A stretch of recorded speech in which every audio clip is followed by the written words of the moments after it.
Ya banyak, tapi ada terutama kalau menjelang Lebaran.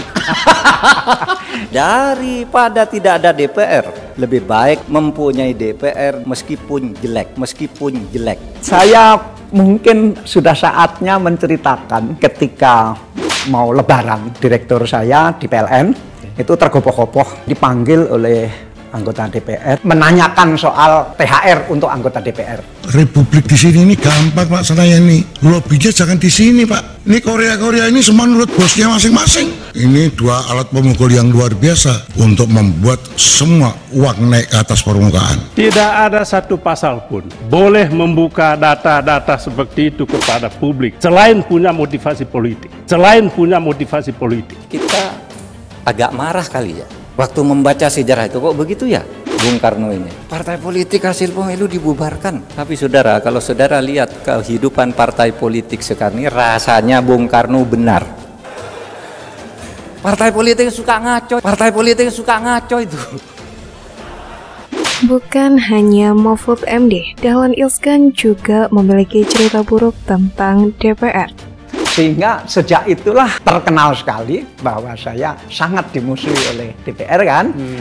Emang waktu itu dia minta berapa Pak Dis? Kalau dirupiahkan miliaran lah, kalau dirupiahkan. Ada angka kira-kira ada? Dia minta juta dolar lah, juta dolar. Minta atas nama pribadinya atau atas nama teman-teman? Komisi? Iya. Oh, oke. Wow, gitu. Tewas bos. Kalau gak ada pola diem masukkan kopi Pak. Selesaikan itu.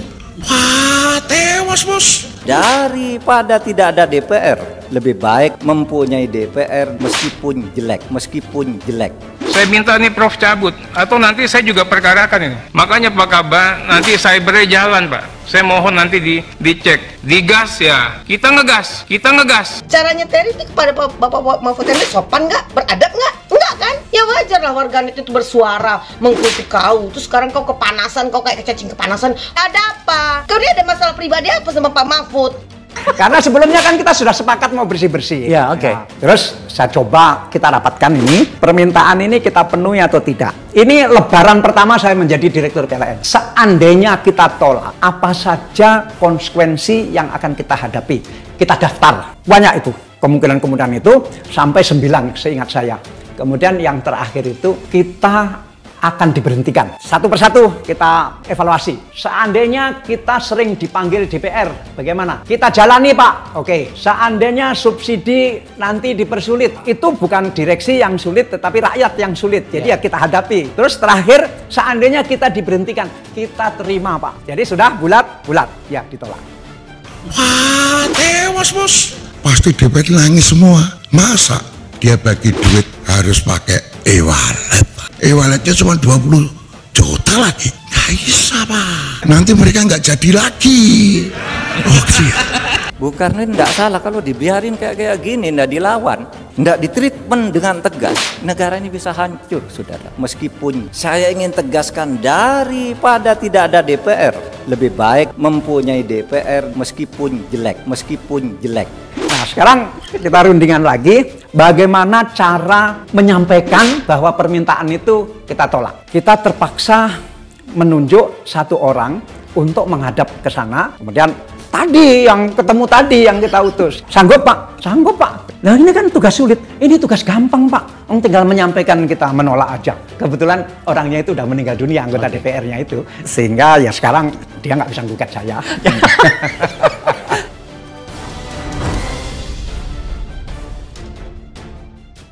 Saat ini DPR terutama Komisi 3 sedang menjadi sorotan publik atas perdebatan Mahfud MD dengan anggota DPR di RDPU lalu, membuat publik geram dan menyerukan untuk DPR lebih baik dibubarkan. Namun rupanya hal ini mendapatkan respon dari Mahfud MD. Mahfud MD menyebut lebih baik punya DPR walaupun jelek. Pernyataan Mahfud MD ini disampaikan di hadapan para mahasiswa di Masjid Kampus UGM. Sebenarnya apa yang disampaikan Mahfud mengenai DPR bukan yang pertama. Sebelum Mahfud MD, Dahlan Iskan juga sempat membahas topik yang berkaitan dengan DPR.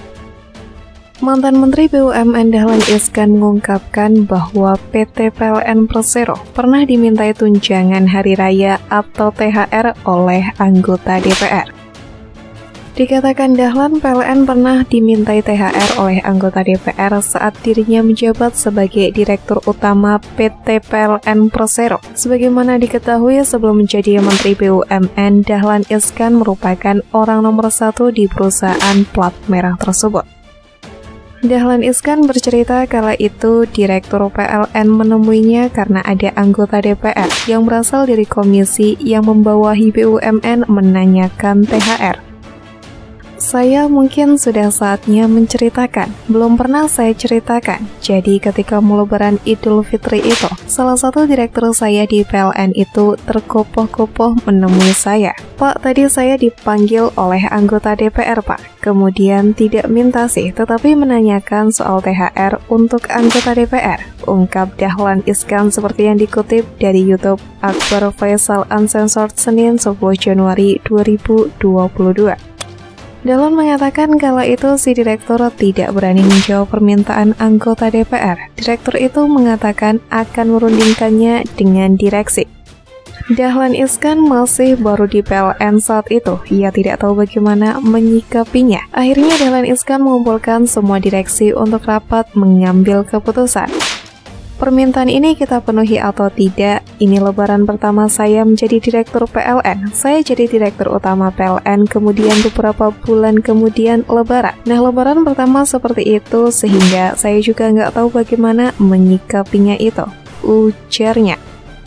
Di ruang rapat, Dahlan Iskan bersama direksi yang lain membuat daftar konsekuensi jika menolak permintaan anggota DPR tersebut. Seingatnya ada 9 konsekuensi di daftar tersebut. Beberapa di antaranya adalah akan sering dipanggil ke DPR, anggaran subsidi untuk PLN akan dipersulit hingga diberhentikan sebagai direksi. Daftar tersebut kemudian dievaluasi sampai muncul kesepakatan jika direksi PLN menolak memberikan THR. Persoalan belum selesai. Kemudian direksi mencari cara untuk menyampaikan penolakan tersebut ke anggota DPR. Sehingga kembali diputuskan jika si direktur yang melapor itulah yang menyampaikan penolakan tersebut. Si direksi pun menyanggupi. Sejak saat itu, Dahlan Iskan mengakui jika dirinya dimusuhi DPR bahkan hingga jadi Menteri BUMN. Kebetulan orangnya itu sudah meninggal dunia, anggota DPR-nya itu, sehingga sekarang dia nggak bisa gugat saya, ujarnya. Sejak itulah terkenal sekali bahwa saya sangat dimusuhi oleh DPR kan. Sampai saya jadi menteri juga sangat dimusuhi DPR. Dan di situ saya introspeksi, aduh salah lagi nih, candanya. Dahlan Iskan tidak mengingat secara detail angka yang diminta anggota DPR tersebut. Namun jika dirupiahkan mencapai miliaran rupiah. Dahlan mengatakan anggota DPR tersebut meminta THR atas nama komisi. Kalau dirupiahkan miliaran lah, agak lupa, tapi orangnya masih ada di direktur PLN. Saya bisa tanya juta dolar lah, ujarnya. Awalnya seperti yang diketahui, Menko Polhukam Mahfud MD meminta bangsa Indonesia dalam situasi apapun jangan pernah berkeinginan untuk membubarkan DPR dan partai politik. Hal tersebut Mahfud MD sampaikan dalam ceramahnya di Masjid Kampus Universitas Gadjah Mada, Yogyakarta.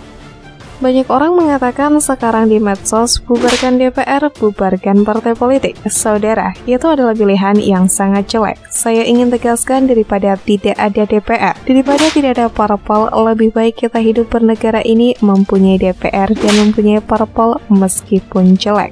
Ujarnya dikutip dari Antara. Menurut Mahfud MD, di berbagai negara yang menerapkan sistem monarki justru potensi kesewenang-wenangannya besar dan masyarakatnya tidak dapat mengontrol. Dia lalu mencontohkan pada masa Khilafah Islamiyah yang menerapkan sistem monarki, pelanggaran dan kesewenang-wenangan terbukti banyak terjadi. Bahkan pembunuhan terhadap para ulama juga tidak terelakkan hanya dipicu perbedaan pandangan politik dengan khalifah. Imam Hambali yang sampai sekarang kita ikuti ajaran fikihnya di penjara, dianiaya karena beda pendapat dengan khalifah dan tidak ada yang berani mengontrol, sebutnya.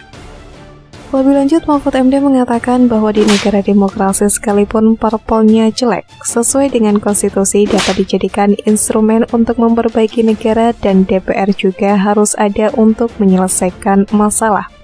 Oleh sebab itu, jangan berpikir dalam situasi sekarang, sudahlah berubah negara kita, jangan jadi demokrasi. Nggak boleh, harus tetap demokrasi, pilihannya partai dan DPR harus diperbaiki bersama-sama, ujarnya. Mahfud MD menyampaikan jika parpol adalah instrumen konstitusi untuk menjaga negara sehingga harus diperbaiki tata kelolanya dan proses rekrutmen politisinya.